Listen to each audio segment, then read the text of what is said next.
by Ralph Waldo Emerson. And he said, if there were any one period in time one would desire to be born in, is it not the age of revolution, when old and new stand side by side and admit of being compared, when the energies of all men are searched by fear and by hope, and when the historic glories of the old can be compensated by the rich possibilities of the new era. This time, like all times, is a very good one, if we but know what to do with it.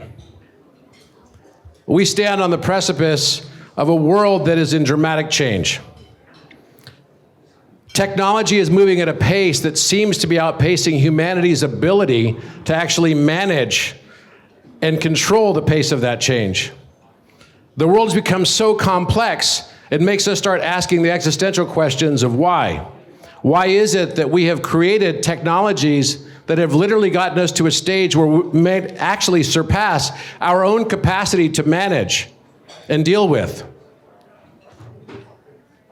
We also have to look at our world and see and notice that what would be the most dystopian scenario would be a world without empathy, a world without caring, a world without love. And all of us right now are probably kind of scratching our own heads looking at our governments as governments around the world try to grapple with this challenge. Some doing and some making some incremental changes and others devolving. We start to question as well, even the models that we have about representation and democracy, that the founding fathers in many countries in the area and the time of enlightenment in the late 18th century, could they have ever contemplated the degree of complexity that we're facing today? And yet the only way to solve such complex problems can only be through greater simplicity. Heart-led leadership in a world of devolution, in a world of reductionistic thinking, becomes so critically important because we start to realize the interconnectedness of all that is. Even in the disciplines in schools, we believe that mathematics is entirely separate from biology, and it's entirely separate from chemistry, and entirely different altogether from physics. But actually, applied mathematics is geometry, and applied geometry becomes physics, and applied physics becomes chemistry, and applied chemistry becomes biology, and applied biology becomes psychology, and applied psychology becomes sociology, and applied sociology is actually philosophy, and applied philosophy is back to mathematics. What we perceive as entirely different things and disciplines are actually all part of the same one that is divided into all these different compartments based on our own perceptions, not based on reality per se. We don't perceive the world that we live in as it is, rather we see it as we are. So as we stand on this precipice of change, with all these people here that have had a huge impact, and will continue to have a large impact, I think it's important that we ask these existential questions of what will be the next evolution for humanity. What is going to change? Are we going to continue the path down this almost mindless over-commercialization world that we've lived in, where pharmaceutical companies, and I was almost like an AA meeting, I was a pharmaceutical CEO. I do say that. It's pretty funny. I did a post on it recently on my social media, and they had it, I was a pharmaceutical CEO, and I was like, dun, dun, dun. It's true. The pharmaceutical companies and lobby groups have gotten so much control over the world. It's kind of mind-boggling. How do I know this? Because I was one. Do you know who writes most of the bills in Congress? Corporations do. It's time to be truthful about this. I've written bills that have been introduced on the floor of Congress. It's not the congressmen. They are miles wide and like 1 inch deep on most topics. They depend on their supporters to come to them with ideas that then they can build coalitions around. Because if I went to somebody and told them, look, we're going to make sure you don't get reelected in the next election, we're going to put all our power and money behind it and our lobby effort, that will turn out to be true, and they know it. Something's broken in our system, and it's time to wake up to it. It doesn't mean that we're in a hopeless situation. It's just that our world needs some systemic changes. And government is not only the place that it needs that change. Another place that requires dramatic change is in education. Education that is basically being drilled into our children's minds, along with political agenda and narrative, is not true education. The ability for us to see multiple facets of perspective. My entire life I collected facts because I thought facts is what mattered and I could become a better judge in my life. I'm better at discernment, I thought. But it took me about 53 years to realize that what I thought was fact was actually facet. It was one facet of a larger prism of truth. It wasn't actually a fact. And this is why when you have 30 eyewitnesses to a crime, you have 30 different stories, and why juries have such a difficult time wading through this challenge of all these different perspectives that are seen. But each perspective has its own validity and must be seen with empathy. I've sort of spent my career, I wrote a book called Polymath, because taking these different perspectives across multiple disciplines and an interdisciplined approach to learning has led so many people throughout history to see the world in a more philosophical way. That's why it's no coincidence that you have so many geometricians who are also philosophers, because geometry has this capacity embedded within it. It's almost like when you look at a piece of geometry, it's almost as if it is a QR code for your subconscious mind. It's very powerful, and it broadens your perspective. The reason I love geometry so much is because it broadens perspective. You can look at things from different angles and different viewpoints. And the purpose of having all of that is to go from polymathy and into polypathy. Pathy just means to feel, to be able to have empathy for all the different viewpoints that exist. I don't believe that we're here on earth to learn more judgment. I believe we're here to learn how to love and how to be loved. And the moment that we stop and we can allow our expression of love for those in the world around us to supersede and exceed our desire for an objective truth, that's when your world will change irrevocably.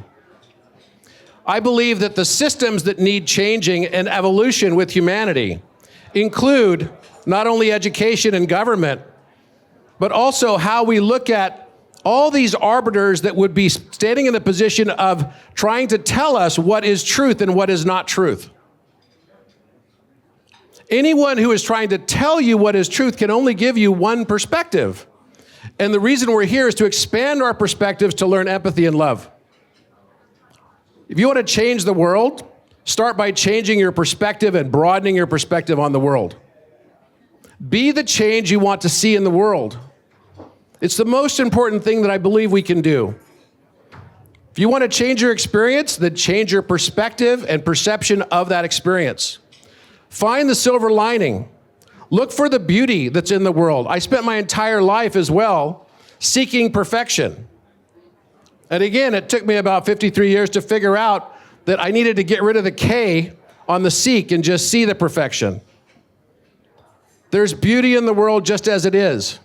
And the moment we can accept it for what it is and see the other people around us in the world that way, then we can start to see systemic changes in the world. The way we educate, the way we govern. I think mankind is on the precipice of saying maybe our whole process of looking at governance also needs to be modified.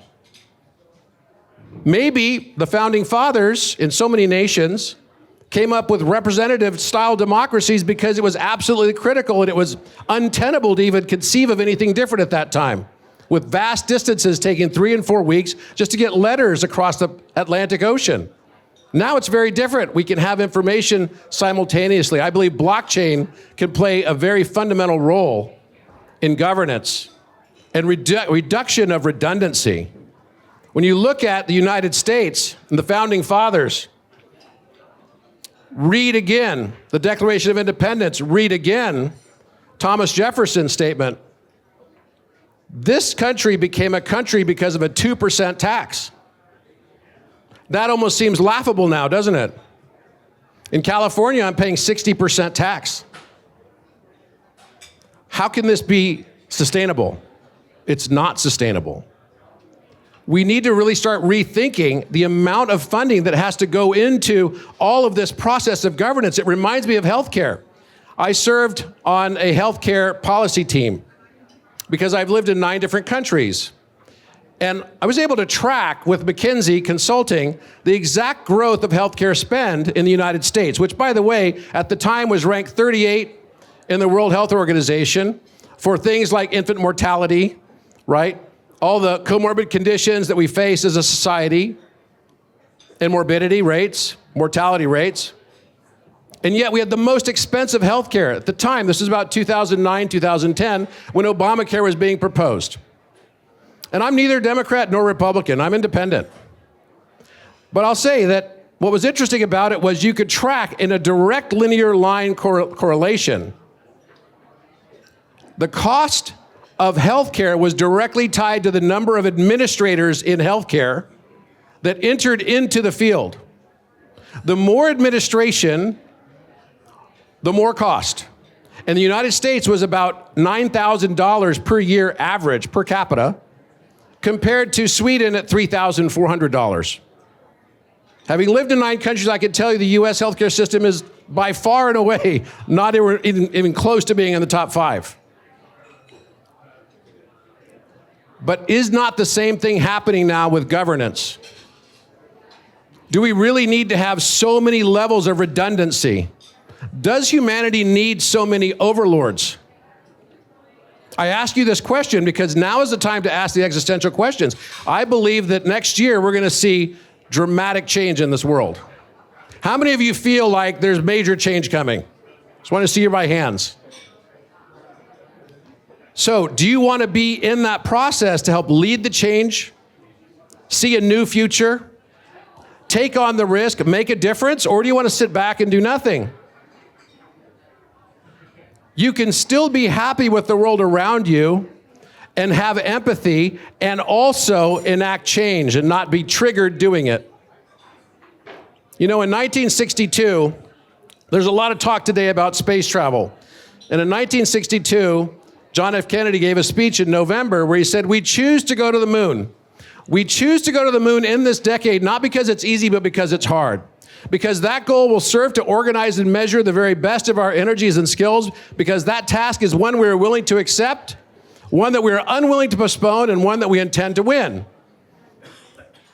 While I have great respect for what Elon Musk is doing, trying to take us to Mars, becoming a multi-planet species, we've got real issues here on this planet.